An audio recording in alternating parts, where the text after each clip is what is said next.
മത്സരത്തിന് ശേഷം കേരള ബ്ലാസ്റ്റേഴ്സിന്റെ അസിസ്റ്റന്റ് കോച്ചായിട്ടുള്ള ടി പുരുഷോത്തമന്റെ പ്രസ് കോൺഫറൻസ് ഉണ്ടായിരുന്നു. അതിനെക്കുറിച്ച് നമുക്ക് പിന്നീട് സംസാരിക്കാം.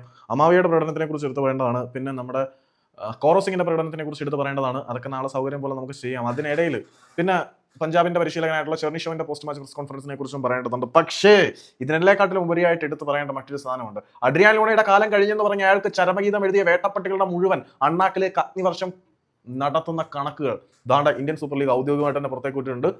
ഈ സീസണിലെ മികച്ച താരങ്ങളുടെ പട്ടിക എടുത്ത് പരിശോധിച്ചാൽ അവിടെ അഡ്രിയാൻ ലൂണയുടെ തല ഉയർന്നു തന്നെ നിൽക്കും എന്നുള്ളത് എടുത്തെടുത്ത് പറയണം. ലോണയുടെ പ്ലേ മേക്കിംഗ് ശൈലിക്ക് മരണം വരണമെങ്കിൽ അയാളുടെ ശ്വാസം നിലയ്ക്കണം. കാരണം അത്രമാത്രം ഡോമിനേഷൻ അഡ്രിയാൻ ലോണയുടെ പെർഫോമൻസിൽ ഉടനീളമുണ്ട്. ഈ ഒരു സീസണിൽ ഏറ്റവും കൂടുതൽ അസിസ്റ്റ് നൽകിയ താരങ്ങളുടെ പട്ടിക എടുത്ത് നോക്കിക്കഴിഞ്ഞാൽ അവിടെ രണ്ടാം സ്ഥാനത്ത് അഡ്രിയാൻ ലോണയുണ്ട്. ഒന്നാം സ്ഥാനത്ത് മോഹൻ ബഗാൻ സൂപ്പർ ജയൻസിന്റെ ഗ്രേഗ് സ്റ്റുവർട്ട്, രണ്ടാം സ്ഥാനത്ത് നമ്മുടെ സ്വന്തം അഡ്രിയാൻ ലോണ. ഏറ്റവും കൂടുതൽ ചാൻസുകൾ ക്രിയേറ്റ് ചെയ്ത താരങ്ങളുടെ പട്ടിക എടുത്ത് നോക്കിക്കഴിഞ്ഞാൽ അവിടെ മൂന്നാം സ്ഥാനത്ത് ലൂണയുണ്ട്. ഒന്നാം സ്ഥാനത്ത് കോർണർ ഷീറ്റ്സ്, രണ്ടാം സ്ഥാനത്ത് ദിമി പെട്രോസ്, മൂന്നാം സ്ഥാനത്ത് അഡ്രിയാൻ ലോണ. ബിഗ് ചാൻസുകൾ ക്രിയേറ്റ് ചെയ്ത താരങ്ങളുടെ പട്ടിക എടുത്ത് നോക്കിക്കഴിഞ്ഞാൽ അവിടെ ഒന്നാം സ്ഥാനത്ത് അഡ്രിയാൻ ലോണയുണ്ട്, രണ്ടാം സ്ഥാനത്ത് അജാഴയുണ്ട്, മൂന്നാം സ്ഥാനത്താണ് ഹ്യൂഗോ. ഏത് അളവുകോൽ എടുത്ത് വെച്ച് തൂക്കി നോക്കിയാലും പ്ലേ മേക്കിംഗ് എബിലിറ്റിയിൽ അഡ്രിയാൻ ലൂണയുടെ തട്ട് താണ് തന്നെ ഇരിക്കും. ആവറേജ് എടുത്ത് നോക്കുമ്പോൾ അഡ്രിയാൻ ലൂണയുടെ പ്രതിഭയുടെ മങ്ങൽ നിനക്കൊന്നും കാണാൻ പോലും കഴിയില്ല.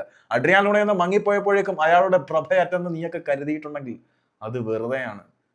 ഈ ചന്ദ്രന്റെ ശോഭ കിടണമെങ്കിൽ ആകാശത്തിലെ പൂർണ്ണചന്ദ്രൻ ഉദിച്ചു നിൽക്കുമ്പോൾ താഴെ ചില ചാവാലി പട്ടികളെ കുരയ്ക്കുന്നത് പോലെയാണ് അഡ്രിയാൻ ലൂണയുടെ കാലം കഴിഞ്ഞെന്ന് പറയുന്നത്.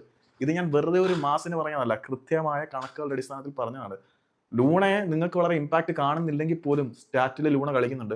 അപ്പൊ ലൂണ മാരക ഫോമിലേക്ക് തിരികെ വന്നു കഴിഞ്ഞാൽ അങ്ങനെ ISL നിർത്തി കത്തിക്കും. പക്ഷേ എന്ത് കാര്യം?